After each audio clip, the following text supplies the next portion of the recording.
कम दिखाई पड़ते हैं, लेकिन ये विश्व स्तर का युद्ध है। कुछ रहस्य में बता दूं, सावधान। दुर्योधन का नाम सुना होगा। देवराज इंद्र के अंश से उत्पन्न हुए थे अर्जुन। देवराज इंद्र की प्रेरणा से गंधर्व विशेष गंधर्वराज दुर्योधन जब पांडवों को चिढ़ाने के लिए जहां वन में रह रहे थे वहां आ गया, कर्ण के साथ, अपनी श्रीमतियों के साथ, भाइयों की बहुओं के साथ, पत्नियों के साथ आ गया। वो सब आकर द्रौपदी को चिढ़ाने लगी, इन वनवासियों का साथ और दो, तुम हमारे पास होती, माने समझ गए ना, पति को छोड़कर क्या सुख सुविधा, और दोगी साथ, और मरे हुए को मारना। इससे ज्यादा चिढ़ा के चली गई। वो अपना सरोवर में जलाशय में विहार करने लगा मस्त मौला। देवराज इंद्र की प्रेरणा से गंधर्वराज आया और अपनी सेना को आज्ञा दी। वो दुर्योधन आदि की पत्नियों का अपहरण कर लिया। नभो मार्ग से, आकाश मार्ग से अपहरण करके ले जा रहे थे गंधर्व। कुररी के समान वो विलाप कर रही थी देवियां। दुर्योधन को भी पकड़ लिया, कर्ण की भी दाल नहीं गली। आकाश मार्ग से ले जा रहे थे जहां पांडव वन में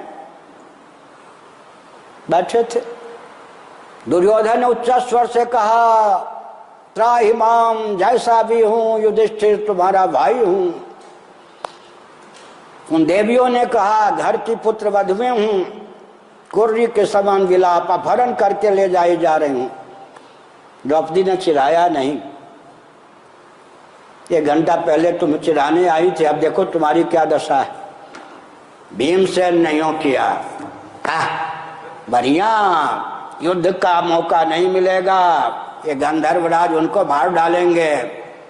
चित्ररथ युधिष्ठिर जी ने कहा, क्या बोलते हो भीम? क्या? दूसरों से संघर्ष होने पर हम 105 हैं, हम 5 आइए 100। आपस में लॉकडाउन, वो 100 हैं, मैं 5 हूं। ये घर की बहुएं हैं, आखिर कुरुकुल कलंकित होगा। मैं जानता हूं कि देवराज इंद्र ने छक्के छुड़ाने के लिए इनको मुक्ति दी है, लेकिन मेरी आज्ञा है, गंधर्वों के चपेट से मुक्त करो घर की देवियों को। इन गंधर्वों के चपेट से मुक्त करो सुयोधन को। 2 बार चिढ़कर परोक्ष में भी दुर्योधन के लिए दुर्योधन शब्द का प्रयोग किया युधिष्ठिर जी ने। इतने शीलवान थे, सुयोधन शब्द का प्रयोग करते थे आज्ञा पालन करके। भीमसेन, कम से कम मत तो दो अपना, लेकिन जब आदेश मिल जाए तो लक्ष्मण जी अपना मत देते थे आदेश मिल जाने पर। अब तो इतना अहंकार हो गया है कि मत, यहाँ कोई ऐसा नहीं है, मत देने के बाद न मानो तो वो महाकाल बन जाते हैं व्यक्ति। मानो तो सारी हमारी योजना ही धस हो जाए। इतना अहंकार का बोलबाला। मैं सोचने के लिए बाध्य होता हूं, कृतज्ञ तो मेघनाद आदि भी नहीं थे, पिता की आज्ञा पर मरने के लिए तैयार। दुर्योधन की आज्ञा पर कर्ण, जानता हुआ भी कि राक्षस दुष्ट है, कर्ण दुर्योधन की आज्ञा पर मरने के लिए तैयार। कृतज्ञ वो भी नहीं होते थे। कृतज्ञता तो व्यक्ति को असुरों से भी नीचे पहुंचा देने वाली भावना है। भीमसेन ने सबको छुड़ा लिया। चंगुल से बच गए कौन? दुर्योधन। कर्ण से कहा, दुशासन आदि से कहा, मेरी आज्ञा है, आंखों के सामने से ओझल, चले जाओ हस्तिनापुर। मेरे पिताजी को कह देना प्रायोपवेशन, आमरण अनशन के लिए प्रायोपवेशन, दुर्योधन प्रायोपवेशन अनशन करके शरीर छोड़ देगा। आखिर में गंधर्वों के चपेट से मुक्त हुआ तो भीमसेन के अनुग्रह से, युधिष्ठिर के अनुग्रह से। अब मैं अपने पौरुष पर क्या डींग मांगूंगा, मुंह दिखाने योग्य क्या रहूंगा। बैठ गया मस्त बोला। इतनी त्योरी चढ़ी हुई थी, कर्ण भी मना नहीं सका।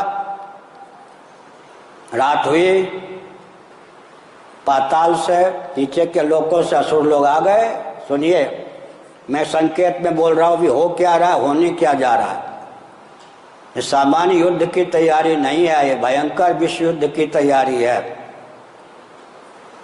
थोड़े दिव्य दृष्टि से देखिए क्या हो रहा है, क्या होने वाला है। आप कौन हैं? दुर्योधन। आपका जन्म किसके लिए हुआ है?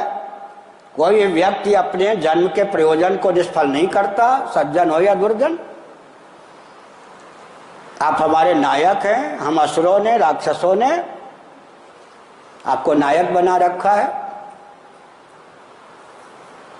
मालूम है दुर्योधन कितना सुंदर था और कितना मजबूत उसका शरीर था, सुदृढ़।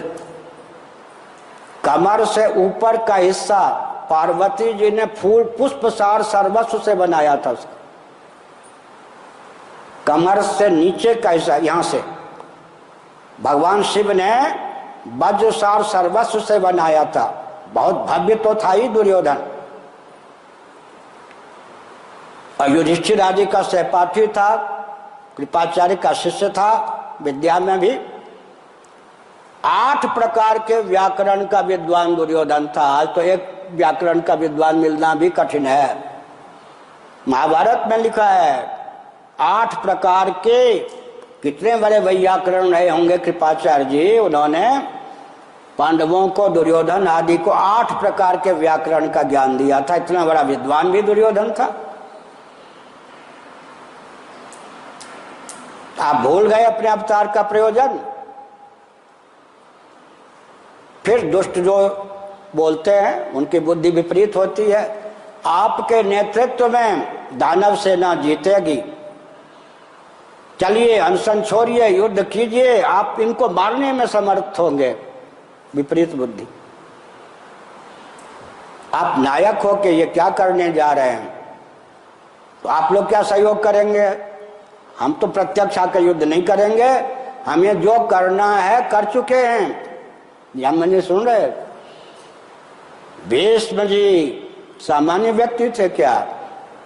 द्रोणाचार्य जी, कृपाचार्य जी, अश्वत्थामा जी, जयद्रथ, इन सब के शरीर में हम घुस चुके हैं। संकेत आया। इतनी क्रूरता का युद्ध भूमि में ये परिचय देंगे कि लगेगा नहीं कि इनके पोते हैं पांडव भीष्म जी के। इतनी क्रूरता का परिचय देंगे, लगेगा नहीं कि अर्जुन आदि इनके शिष्य हैं द्रोणाचार्य को लेकर। हम सब इनके हृदय में बैठ चुके हैं। अब बैठने लगे, हमने संकेत किया, हम सब इनके हृदय में बैठ चुके हैं। तो आगे दुर्योधन का शोक दूर हो गया, मोछ पे ताव फेरता हुआ, बस आ गया, अनशन छोड़ दिया। जो युद्ध की तैयारी हुई, आगे जो घटना घटी हमने बताया। इसलिए बाहर से कोई चाल पल ज्यादा न दिखने पर भी अंत में एक संकेत करें, एक भी मनुबाजी बचेगा। मनु का अर्थ कल मैंने परसों बताया था, मंत्र और मंत्रविद का नाम मनु होता है।